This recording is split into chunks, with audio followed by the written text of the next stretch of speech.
only my sheep listens to my voice. అందరూ చదవండి. అందరూ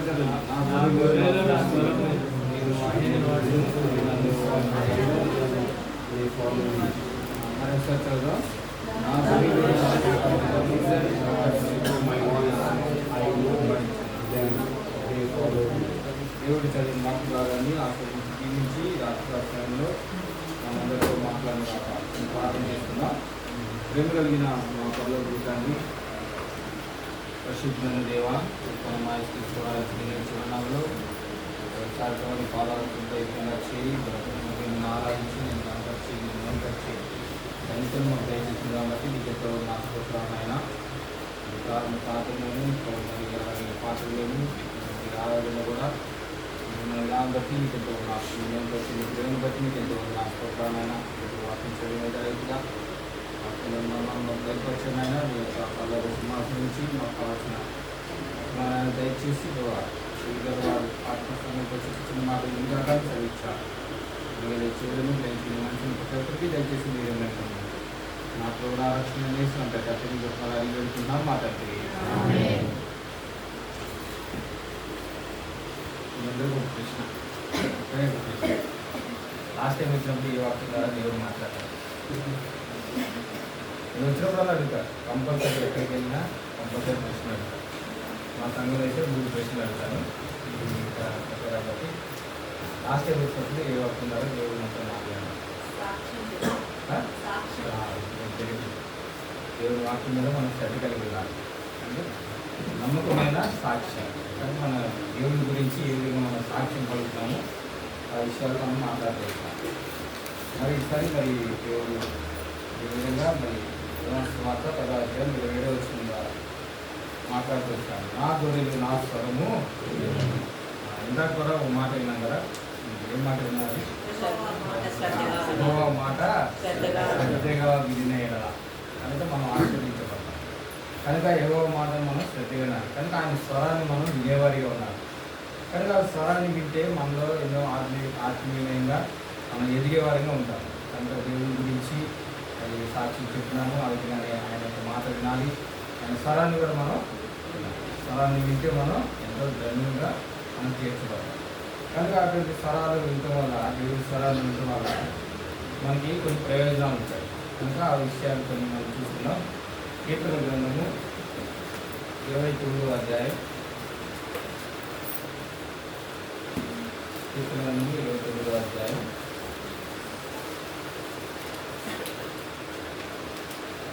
మొదటి నుంచి 9 వచ్చినారు. మనం ఒక్కొక్క వచనంలో ఒక వచనం మార్చి చదువుతున్నాం. కీర్తన గ్రంథం 29వ అధ్యాయం మొదటి నుంచి 9 వచ్చినారు.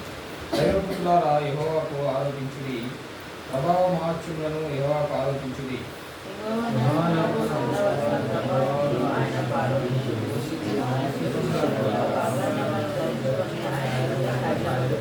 యెహోవా స్వరము జనముల మీద వినబడుచున్నది. మహిమగల దేవుడు ఉండు వలె గర్జించుచున్నాడు.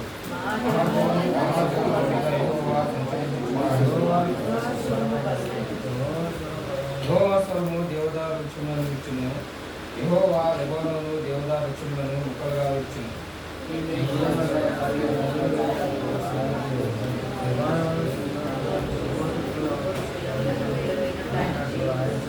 యెహోవా స్వరము అగ్నిజ్వాలను ప్రజ్వలింప చేయుచున్నది.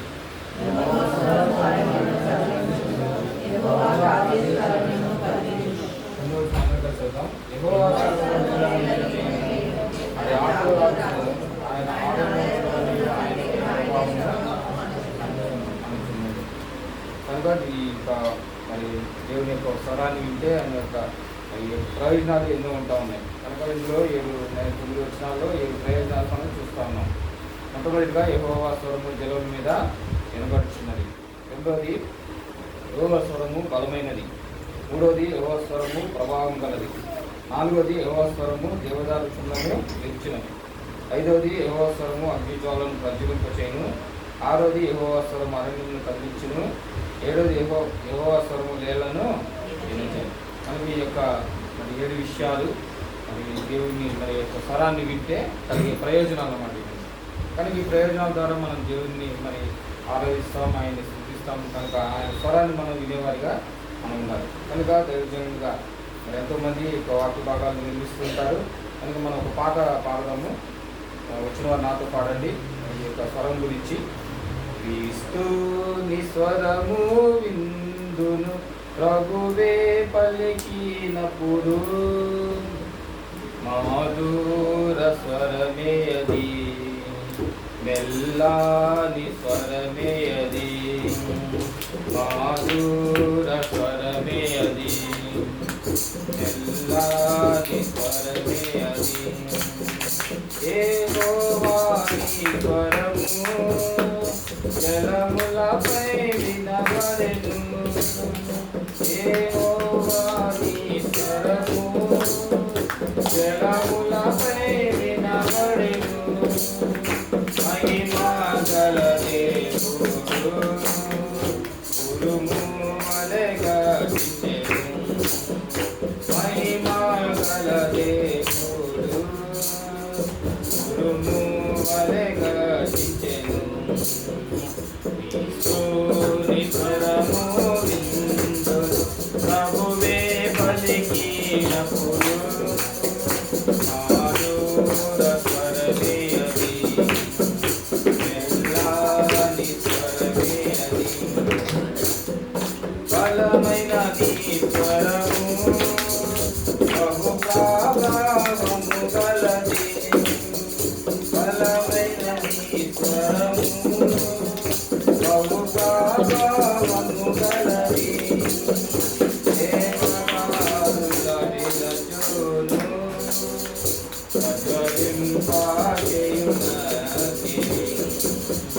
దేవదారుల విరచును ప్రజ్వలింపచేయునది.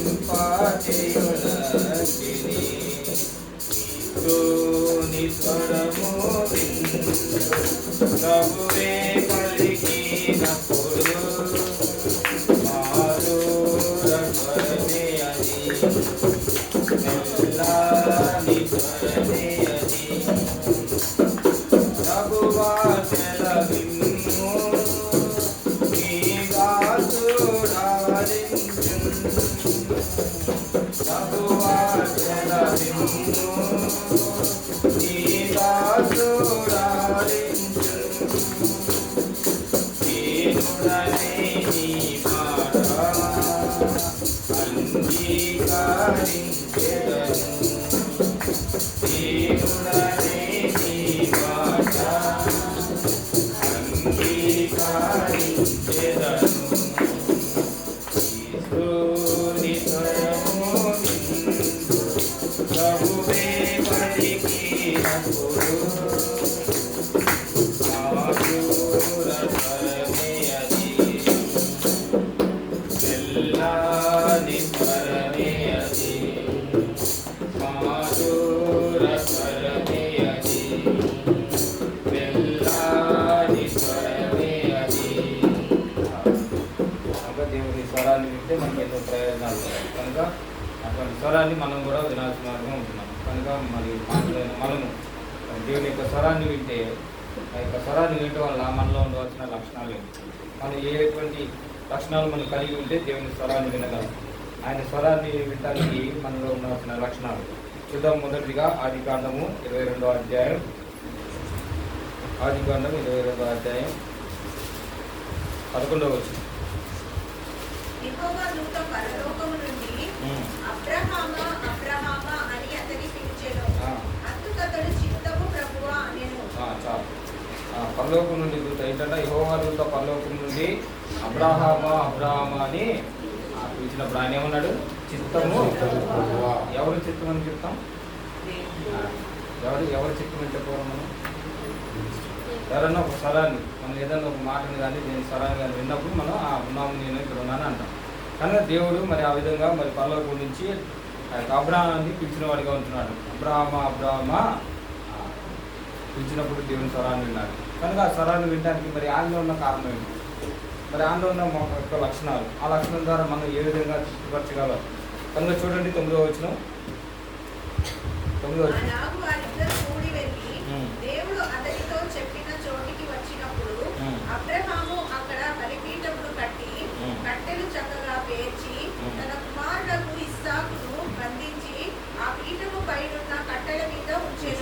చాలు. దేవుడు అతనితో చెప్పిన చోటికి వచ్చినప్పుడు కనుక ఇస్సాకును బలివ్వడానికి తన ఏకైక కుమారుణ్ణి మరి అబ్రాహామును పరీక్షించినప్పుడు దేవుడు మరి ఆ యొక్క ఏకైక కుమారుని బలిగా అర్పించడానికి దేవుడు అతనితో మాట్లాడుతూ వచ్చినాడు. కనుక ఆ విషయంలో మరి అతను అబ్రాహాము ఏం చేస్తా ఉన్నాడంట, దేవుడు అతనితో చెప్పిన చోటికి వచ్చినప్పుడు నిజంగా మరి దేవుని మాట వినడానికి నిజంగా మరి అబ్రాహాం ఎంతగానో విధేయత చూపినవాడు. కనుక మొట్టమొదటి లక్షణం ఏంటంటే మనం సంపూర్ణ విధేయత కలిగి ఉండాలి.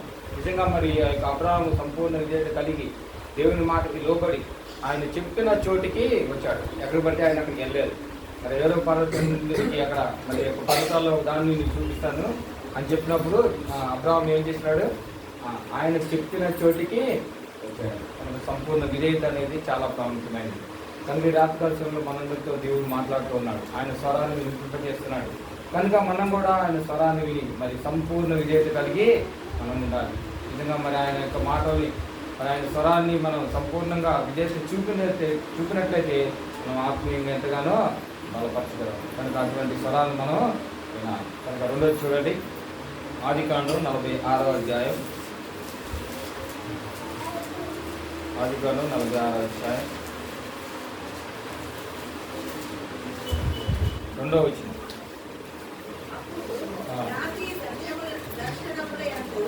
దేవుడు యాకోబు యాకోబు అని ఇశ్రాయేలును పిలిచెను. అందుకతడు చిత్తము ప్రభువా అనెను. రాత్రి దర్శనం ఎందు దేవుడు యాకోబు యాకోబు అని పిలిచినప్పుడు ఆయన ఏమన్నాడు, చిత్తము ప్రభువా. నిజంగా మరి దేవుని యొక్క స్వరాన్ని రెండోదిగా ఎవరు విన్నారు, యాకోబు వింటా ఉన్నారు. కనుక ఆయన మరి విధంగా మరి యొక్క స్వరాన్ని వినడానికి మరి ఆయనలో ఉన్న లక్షణం ఏంటి? మొదటి వచనం చదవండి. అప్పుడు ఇశ్రాయేలు తనకు కలిగినదంతయు తీసుకొని ప్రయాణమై బెయేర్షెబాకు వచ్చి తన తండ్రి అయిన ఇస్సాకు దేవునికి బలులను అర్పించెను. తన తండ్రి అయిన ఇస్సాకు దేవునికి బలులు అర్పిస్తూ వచ్చినాడు. ఎవరు పడితే వాళ్ళకి ఆయన అర్పించలేదు కదా. కనుక తన తండ్రి అయిన దేవునికి తండ్రి అయిన ఇస్సాకు దేవునికి బలి అర్పిస్తూ వచ్చినాడు. కనుక ఈ యొక్క బలులు అర్పించడం అంటే రెండోదిగా మనం ఉండవలసింది ప్రార్థనా జీవితం అనేది ఉండాలి. కనుక బలుల యొక్క విషయంలో మనం అర్పించాల్సిన విషయంలో మరి యాకోబు మరి ఆ విధంగా దేవుని స్వరాన్ని విని ప్రార్థన చేసిన వాడిగా ఉంటా ఉన్నాడు. కనుక ప్రతి విషయంలో కూడా తన మరి యొక్క కుమారుల విషయంలో కూడా ఆయన ప్రార్థన చేస్తూ వచ్చినాడు. నిజంగా ఎన్నో విషయాల్లో దేవుడు చెప్పిన ఆ యొక్క విషయాలన్నింటినీ కూడా మరి ఎంతగానో శ్రద్ధగాను విని మరి ఆ యొక్క ఇస్సాకు మరి ఆ విధంగా మరి ఆ స్వరాన్ని వింటూ వచ్చినాడు. కనుక ప్రార్థనా జీవితం అనేది చాలా ప్రాముఖ్యమైనది. మనం కూడా మరి ఎన్నో ప్రార్థనలు మనం పాల్గొంటాం. కనుక వ్యక్తిగత ప్రార్థన, కుటుంబ ప్రార్థన, సంఘ ప్రార్థన, ఉపవాస ప్రార్థన, అలాగే ఆన్లైన్ ప్రేయర్లో మరి ఎన్నో ప్రార్థనలు మనం కలిగి ఉంటాం. కనుక అటువంటి విషయాల్లో దేవుని స్వరాన్ని మనం విన్నప్పుడు ప్రార్థనా జీవితాన్ని మనం కలిగి ఉండాలి. కనుక ఆ స్వరం ద్వారా దేవుడి స్వరం ద్వారా మనం ప్రార్థన జీవితాన్ని కలిగి ఉంటే దేవుళ్ళు మనం ఎంతగానో కనుక మన జీవితాల్లో కూడా మనం ఆనందించుకోవాలి. ఆ ప్రార్థనా జీవితాన్ని అనేది మనం కలిగి ఉండాలి. కనుక మొట్టమొదట స్వరం విన్నవారు ఎవరు? అబ్రాహాము. అబ్రాహాము వినడానికి ఆయన ఉన్న లక్షణం ఏంటి? ఏం లక్షణం? విధేయత, సంపూర్ణ విధేయత చూపిన వాడిగా ఉంటున్నాడు. మరి రెండోది యాకోబు. మరి యాకోబు కూడా తను మరి యొక్క స్వరం వినడానికి కారణం ఏంటి? ఆయన ఉన్న లక్షణాలు ప్రార్థనా జీవితాన్ని బలు అర్పించిన వాడిగా ఉంటున్నాడు. అన్ని విషయాలు మనం జ్ఞాపకం చేసుకోవాలి. ప్రతి విషయంలో కూడా మనం ప్రార్థన పూర్తిగా మనం సాగిపోవాలి. కనుక అటువంటి ధన్యత మనందరికీ కూడా దయచేస్తారు. చూడండి, మూడోదిగా నిర్గమాకాండం 3వ అధ్యాయం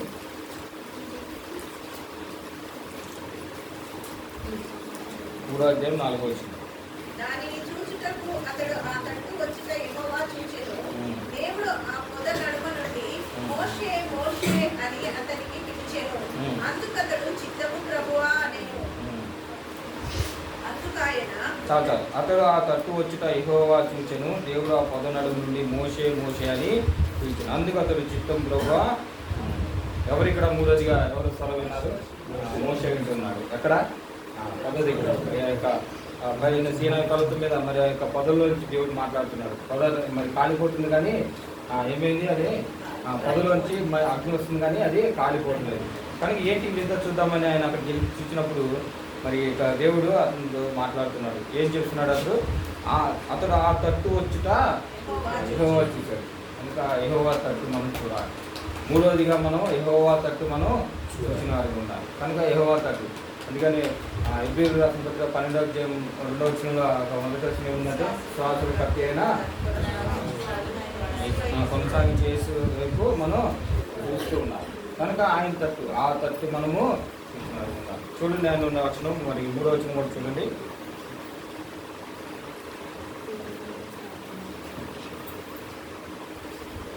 3వ వచనం. అప్పుడు మోషే ఆ పొద ఎలా కాలిపోలేదు, నేను ఆ తట్టు వెళ్ళి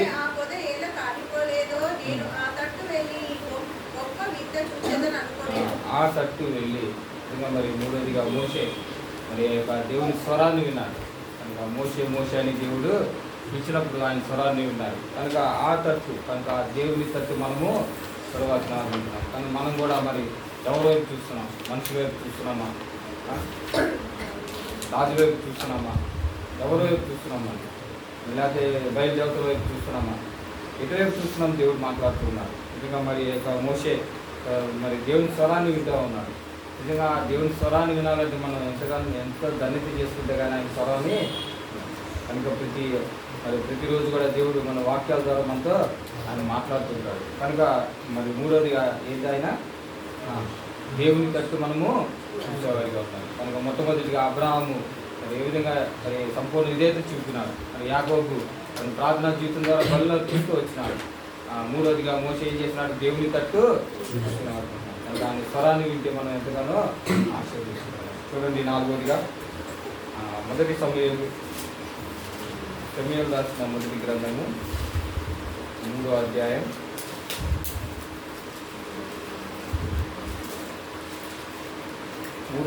10వ వచనం. తరువాత యెహోవా ప్రత్యక్షమై నిలిచి ఆ రీతిగా సమూయేలు అని పిలువగా సమూయేలు నీ దాసుడు ఆలకించుచున్నాడు, ఆజ్ఞ ఇవ్వనేను. చాలా ఎవరికి ఇతను 4వది ఎవరు? చిన్నపిల్లలు చెప్పండి. చిన్న వయసులో దేవుని స్వరాన్ని ఉన్నది ఎవరు? సమూయేలు కదా, ఇస్సాక సమూయేలు కదా. మరి ఆ విధంగా మరి యెహోవా ప్రత్యక్షమై నిలిచి ఆ రీతిగా సమూయేలు అని పిలువగా సమూయేలు ఈ దాసుడు ఆలోచిస్తున్నాడు సరైన. కనుక సమూయేలు మరి దేవుణ్ణి పూర్తిగా ఎరిగిన వాడిగా ఉంటున్నాడు. కనుక ఆయన ఎరిగినాడు కాబట్టి ఆయన స్వరాన్ని వింటూ ఉన్నాడు. కనుక దేవుని దృష్టిలో మరి సమూయేలు మరి బాలుడుగా ఉన్నప్పుడు మరి ఆ విషయాల్లో మరి ఏలి పిలిచాడు అనుకుని ఆయనని 3 సార్లు ఏలి దగ్గరికి వెళ్ళి దాసుడు నీ దాసుడు ఉన్నాడు మరి ఏ చదివమన్నప్పుడు ఆయన చెప్తున్నాడు, నేను పిలవలేదు, వెళ్ళి పండుకో, ఈసారి ఎవరైనా పిలిస్తే ఏమంటున్నాడు? దాసుడు ఆలోచిస్తున్నాడు, సెలవు అంటా ఉన్నాడు. కనుక అటువంటి విషయాలు మరి సమూయేలు పిలుస్తూ ఉన్నారు. మరి ఏ విషయాల్లో మరి ఆయన మరి యొక్క సమయంలో ఉన్న లక్షణం ఏంటంటే దేవుని పూర్తిగా ఎరిగినాడు. కనుక ఎరగటానికి మరి చూడండి 2వ వచనం, మొదటి వచనం చదవండి. బాలుడైన సమూయేలు ఏలి ఎదుట యెహోవాకు పరిచర్య చేయుచుండెను. ఆ దినములలో యెహోవా వాక్కు ప్రత్యక్షమవుట అరుదు, ప్రత్యక్షము తరచుగా తటస్థించుట లేదు. యెహోవా వాక్కు ప్రత్యక్షమవుట అరుదు, ప్రత్యక్షము తరచుగా తటస్థించట్లేదు. నిజంగా మరి అటువంటి దినాల్లో మరి సమూయేలు ఆ యొక్క దేవుని స్వరాన్ని ఉన్నవాడుగా ఉంటారు. దేవుని పూర్తిగా ఎరిగి నిజంగా మరి ఆ విధంగానే యోహాను సువార్త చూడండి 17వ అధ్యాయం 3వ వచనంలో. యోహాను సువార్త 17వ అధ్యాయం 3వ వచనం. అద్వితీయ సత్యదేవుడు అయిన నిన్నును నీవు పంపిన యేసుక్రీస్తును ఎరుగుటయే నిత్య జీవము. యేసుక్రీస్తును ఎరుగుటే నిత్య జీవము. ఇంకా మరి యేసుక్రీస్తు వారిని ఆయన మనం పూర్తిగా ఎరిగిన వారిగా ఉంటే మనకి ఏం కలుగుతుంది? నిత్య జీవం. ఇంకా అటువంటి ధన్యత మరి మానవుడిగైన మనకి దేవుడు ఇస్తా ఉన్నాడు. కనుక 4వదిగా మరి సమూయేలు మరి దేవుని స్వరాన్ని విని ఆయన ఎంతగానో ఆశీర్వదించబడిన ఉన్నాడు. చిన్నప్పటి నుంచి మరి ఎంతగానో మరి దేవునిలో ఎదిగి ఆయన యొక్క మందిరంలో తన పరిచయం చేస్తూ నిజంగా మరి ఆయన ఎంతగానో ప్రవక్తగా తీర్చిబడిన వాడు చెప్తున్నాడు. కనుక అటువంటి గొప్ప ధన్యత సమూయేలు జీవితంలో దయచేసినాడు దేవుడు. మరి అటువంటి ధన్యత మన జీవితాల్లో కూడా దయచేయాలని దేవుడు కోరుతా ఉన్నాడు. కనుక 4 స్వరాలు ఇంటూ వచ్చిన దేవుడు అటువంటి ధన్యత మనం కలిగి ఉండాలి. అలాగే చూడండి మరి ఇంకో విషయం, దానియేలు గ్రంథం 11వ అధ్యాయం 32వ వచనం. ఈ స్వరాన్ని వింటే మనం ఎటువంటి మరి లక్షణాలు కలిగి ఉంటాం. 11:32 దానియేలు గ్రంథం 11:32. ఇచ్చకపు మాటలు చెప్పి నిబంధన అతిక్రమించు వారిని వశపరుచుకొనుము. అయితే తమ దేవుని తెలుగువారు బలము కలిగి గొప్ప కార్యములు చేసేవారు. తమ దేవుని తెలుగువారు ఏం చేస్తారంట? బలము కలిగి కార్యాలు చేస్తారంట. కనుక దేవుని ఎరిగితే మనం నిజంగా మరి దేవుని సంపూర్ణంగా ఎరిగిన వారిగా ఉంటే మరి అటువంటి కార్యాలు మనం చేయడానికి మొట్టమొదటి నిత్య జీవం వస్తుంది. మరి రెండవదిగా గొప్ప కార్యాలు చేయడానికి దేవుడు మనకి బలాన్ని దయచేస్తాడు. ఇంకా అటువంటి స్వరాలను మనం మరి ఏ విధంగా మనం వింటా ఉన్నాము, మరి నలుగురు విషయాల్లో మనం చూసుకోవచ్చు. ఇంకా అటువంటి ధన్యత మనకు కూడా దయచేస్తాడు దేవుడు. చూడండి 5వదిగా లూకాసు వార్త 10వ అధ్యాయం.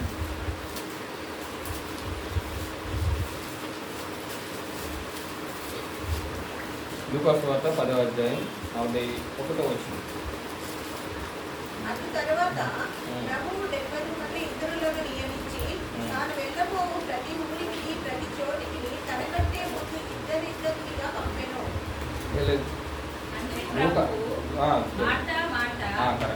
అనేకమైన పనులను గూర్చి విచారము కలిగి తొందరపడుతున్నావు కానీ అవసరమైనది ఒకటే.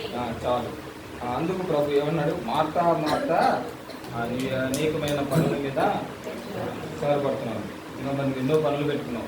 మరి యేసుక్రీస్తు వారు మన ఇంటికి వస్తున్నాడంటే మరి ఎన్నో పనులు కలిగి ఉంటాం. ఆయనకి భోజనం పెట్టాలి, మంచి పదార్థాలు పెట్టాలి, ఆయన జాగ్రత్తగా చూసుకోవాలి. మరి ఆయన ఏదైనా క్వశ్చన్లు అడిగితే వాటికి సమాధానాలు చెప్పాలి. కనుక అటువంటి స్థితిలో మరి మార్తా ఉంటా ఉంది, ఎంతో కంగారు పడుతూ ఉంది, విచారం కలిగి ఉంటుంది. కానీ మరి ఏం చేస్తుంది? ఆయన పాదాలు అయితే కూర్చొని వాక్యం వింటా ఉంది, ఆయన బోధ వింటా ఉంది. కనుక అవసరమైనది ఒక్కటే అని చెప్తున్నాడు. కనుక అటువంటి దాన్ని మాట కూడా దేవుడు దయచేసిన వాడు ఉంటున్నాడు. కనుక ఆమె యొక్క మరి ఆ యొక్క బోధను వినటానికి మరి మరి ఆ మార్తలో ఉన్న యొక్క లక్షణం ఏంటంటే ఆయన బోధ వింటా ఉంది. కనుక దేవుడు ఎన్నో మరి విధాలుగా యొక్క బేతనీ ప్రాంతానికి వెళ్తున్నప్పుడు నిజంగా మరి ఇద్దరు సహోదరులు మరి ఆ దేవుని ఎదుర్కొంటూ మరి ఆయన విషయాల్లో మరి మాత ఎంతో విచారం కలిగి ఉన్నప్పుడు మరి మాత్రం ఆలోచించుకొని తన పాదాల దగ్గర కూర్చొని దేవుని యొక్క బోధని వింటా ఉంది. కనుక 5వదిగా మరి ఎవరు వింటున్నారు? స్వరము మార్త వింటారు. కనుక మార్త ఇంకా అనేకమైన పనుల మీద ఉన్నాం. కనుక అవసరమైనది ఒకటే, అదే దేవుని యొక్క బోధ. కనుక అటువంటి దేవుని వాక్యాన్ని మనం కూడా ప్రతిదినం చదువుకొని మరి ఉదయకాలం సాయంకాలం కూడా ఆయన వాక్యాన్ని చదువుకొని వాక్య విషయంలో వాక్యమైన రీతిలో మనం నడుచుకుంటే కనుక దేవుడు మనం ఎంతగానో ఆశీర్వదిస్తాడు. అటువంటి వాక్యాన్ని మనం తినాలి, ఆయన మనం నవమేసేసుకోవాలి. మరి అటువంటి వాక్యాన్ని ప్రతిదినం కూడా చదువుకుంటే ఆయన స్వరం ద్వారా మనం విని మనం ఆశీర్వదించగలుగుతాం. కనుక 4 విషయాలు చూస్తున్నాం. మొట్టమొదటి ఎవరు? ఏంటి ఆయనలో ఉన్న లక్షణము? సంపూర్ణమైన విధేయత కలిగినాడు. రెండోది యాకోబు, అతను ఉన్న లక్షణము ప్రార్థనా జీవితం బలుల్ని అర్పించిన వాడు అనుకున్నాడు. మూడవదిగా మోషే, ఏం చేసిన ఆయన లక్షణం? దేవుని తట్టు చూసిన వాడుగా ఉంటున్నాడు. మరి 4వదిగా సమూయేలు వింటా ఉన్నాడు. ఆయనలో ఉన్న లక్షణం ఏంటి? దేవుని పరిపూర్ణంగా ఎరిగిన వాడుగా ఉంటున్నాడు. కనుక ఆ పరిపూర్ణ ఎరిగిన వల్ల నిత్య జీవము మనం బలం గొప్ప కార్యాలు చేసేవాడిగా ఉంటున్నాడు. మరి 5వదిగా మార్త తన జీవితంలో మార్త కూడా వింటా ఉంది. ఆమెలో ఉన్న లక్షణం ఏంటంటే దేవుని యొక్క బోధని, ఆయన వాక్యాన్ని దాన్ని ఉంటుంది. చూడండి 6వదిగా లూకాసు వార్త 22వ అధ్యాయం. లూకాసు వార్త 22వ అధ్యాయం 31 వచ్చి. ఇదిగో సాతాను మిమ్మును పట్టి గోధుమ వలె దండించుటకు మిమ్మును కోరుకొనెను గాని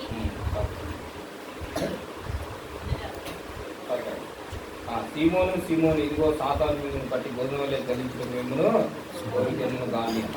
6వది ఎవరు వింటున్నారు? సీమోను వింటా ఉన్నారు. కనుక సీమోనులో ఉన్న లక్షణం చూడండి 28వ వచనం. నా శోధనలో నాతో కూడా నిలిచి ఉన్నవాడు మీరే. నా శోధనలలో శోధన అనే దానిపైన ఒకటి ఉంది, కింద ఉంది శ్రమలు.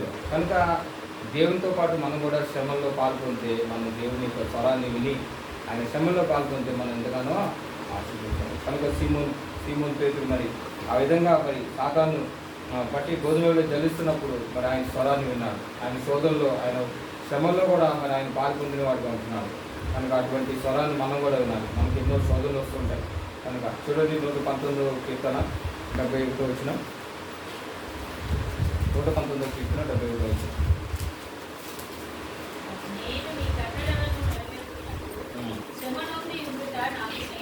శ్రమ నుండి ఉండుట నాకు మేలాయని అంటున్నాడు. మనకి శ్రమ వస్తే మనకేంటి మేలు అవుతుందా? మేలు అవుతుంది. ఎక్కడన్నా శ్రమలు వస్తే మనం ఎంతగానో కుమిలిపోతాం. కనుక దేవుని తట్టు చూడలేని వారు ఉంటాం. కనుక ఆయన్ని విడిచిపెట్టేస్తాం. కనుక శ్రమలు నందుట నాకు మేలంటా ఉన్నాడు. ఎందుకంటే మరి అటువంటి ధన్యత అది మీ నా జీవితాల్లో దేవుడు కలుగు చేస్తూ ఉన్నాడు. కనుక శోధనలో మనము ఎలా ఉన్నారంట? శోధనలో కృంగిపోకూడదు మనం. కనుక ఆయన యొక్క స్వరాన్ని మనం వినేవాళ్ళు ఉన్నాం. కనుక సీమోన్ అని ఇక్కడ సంబోధిస్తూ ఉన్నాడు. కనుక చూడండి యోహాను సువార్త 16వ అధ్యాయం 33వ వచనం.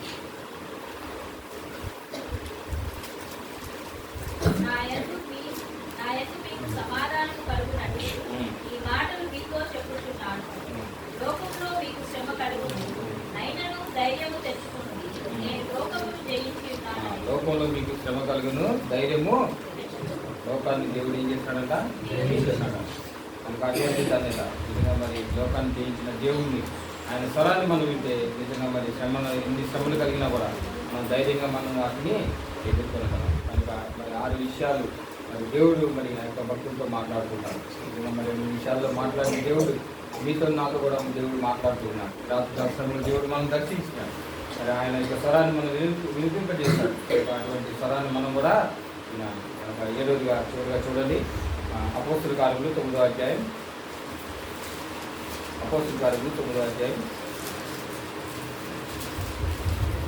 4వ వచనం.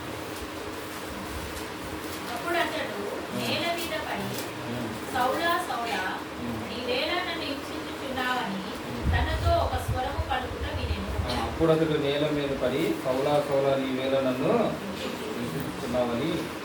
కనుక ఇక్కడ చివరిగా ఎవరు విన్నారు? సౌలు వింటా ఉన్నాడు. కనుక రాజువాడైన సౌలు మరి ఆయన దేవుల్లో రాకముందు మరి ఆయన ఎంతగానో సంఘాలను హింసించిన వాడిగా ఉంటున్నాడు. ఎంతోమందిని హింసించిన వాడిగా ఉంటున్నాడు. మరి క్రైస్తవుల్ని మరి ఆయన బాధించిన వాడిగా ఉంటున్నాడు. కనుక అటువంటి వాడిని దేవుడు మిట్ట మధ్యాహ్నంలో మరి దేవుడు అతన్ని పట్టుకున్నాడు. సౌలా ఈ వేళ నన్ను ఆయన యొక్క స్వరాన్ని సౌలు విన్నవాడిగా ఉంటున్నాడు. ఏంటి సౌలో ఉన్న లక్షణం ఏంటంటే చూడండి అపోస్తల కార్యములు 9వ అధ్యాయం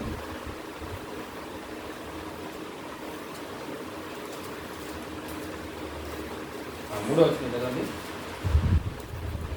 3వ వచనం. ప్రయాణము చేయుచు దమస్కు దగ్గరకు వచ్చినప్పుడు అకస్మాత్తుగా ఆకాశము నుండి ఒక వెలుగు అతని చుట్టూ ప్రకాశించెను. అతడు ప్రయాణం చేయించు దమస్కు దగ్గరకు వచ్చినప్పుడు అకస్మాత్తుగా ఆకాశం నుండి ఒక వెలుగు. ఆయనలో ఉన్న లక్షణం ఏంటంటే ఆయన వెలుగు చూసిన వాడిగా ఉంటున్నారు. కనుక కన్నులు పోయి మరి ఆయన చుట్టూతో వెలుగు వచ్చినప్పుడు మరి ఆయన పక్కన ఉన్నవారు ఆయన్ని తీసుకొని దమస్కులోనికి నడిపించిన వాడిగా ఉంటున్నారు. కనుక 7వదిగా సౌలు తన స్వరాన్ని వింటూ ఉన్నాడు. కనుక అటువంటి స్వరాన్ని మనం కూడా వినాలని దేవుడు కోరుతా ఉన్నాడు. చూడండి యోహాను రాసిన మొదటి పత్రిక 1వ అధ్యాయం 7వ వచనం. యోహాను రాసిన మొదటి పత్రిక 1వ అధ్యాయం 7వ వచనం. అయితే ఆయన వెలుగులోనున్న ప్రకారము మనమును వెలుగులో నడిచిన ఎడల మనము అన్యోన్య సహవాసము గలవారమై ఉండుము. అప్పుడు ఆయన కుమారుడైన యేసు రక్తము ప్రతి పాపము నుండి మనలను పవిత్రులుగా చేయును. వెలుగులో ఉన్న ప్రకారం ఏంటంటే మనము అన్యోన్య సహవాసము కలవారం ఉంటాం. కనుక అటువంటి అన్యోన్య సహవాసం కలిగి మన చుట్టూతో వెలుగు ఎప్పుడైతే ప్రకాశిస్తూ మరి దేవుని స్వరాన్ని ఆ విధంగా మనం వినేవాళ్ళు. కనుక 7 వ్యక్తులు మనం చూసినాం. వాళ్ళు ఉన్న లక్షణాల ద్వారా దేవుడు మనతో మాట్లాడుతున్నాడు. కానీ ఈ రాత్రి సమయంలో మనలో కూడా అటువంటి లక్షణాలు కలిగి ఉంటాయి. మరి ఏ యొక్క లక్షణాల్లో మనం తప్పిపోయినాము దేవుని దగ్గర మన క్షమాపణ కోరవలసిన. చూడండి 7 విషయాలు. చూడండి మొట్టమొదటి ఎవరు? అబ్రహాము.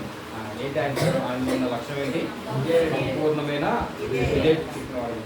2వదిగా యాకోబు. అతనిలో ఉన్న లక్షణము ప్రార్థనా బలిని అర్పించిన వాడు ఉంటున్నాడు. 3వదిగా మోషే. అతనిలో ఉన్న లక్షణం ఏంటి? దేవుని తట్టు ఎరిగిన వాడిగా ఉంటున్నాడు. నాలుగవదిగా సమీరు ఆయనలో ఉన్న లక్షణము దేవుని పూర్తిగా ఎరిగిన వాడిగా ఉంటున్నాడు. నిత్య జీవము మరి బలము కలిగి గొప్ప కార్యం చేసే విధంగా దేవుడు చేస్తూ ఉన్నాడు. మరి ఐదవదిగా మాత్రం వింటాం. నాలుగవ లక్షణం ఏంటంటే వాక్యాన్ని దేవుని బోధని శ్రద్ధగా వింటా ఉంది. మరి ఆరోదిగా సీమోను పేతురు దానిలో మరి శోధనలో మనం ఉన్నప్పుడు మరి దేవుడు లోకాన్ని మరి ఆ లోపల శ్రమ కలిగినప్పుడు మరి ఆ ధైర్యం తెచ్చుకొని లోకాన్ని జయించిన వాడిగా ఉంటున్నాడు. అటువంటి స్వరాన్ని మనం కూడా వినాలని చివరిగా సౌలు కూడా వింటా ఉన్నాడు. కనుక సౌలులో ఉన్న లక్ష్యం ఏంటంటే ఆయన వెలుగుని చూసిన వాడు ఉన్నాడు. ఇంకా మనం వెలుగు చూసినప్పుడు మనం కూడా అన్యోన్య సహవాసం కలవాలనే ఈ మాటలు మనం జ్ఞాపకం చేసుకుని రాత్రిగా సమయం దేవుడు మనతో మాట్లాడినప్పుడు దేవుడు మనకు సహాయము దయచేద్దాం. హల్లెలూయా హల్లెలూయా మోకరిద్దాం.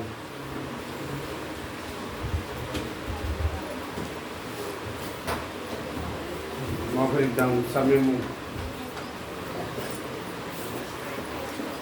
మోకరిద్దాం. వ్యర్థం చేయకండి. మోకరించండి. మోకరిద్దాం. నిలువు మోకాలుందాం.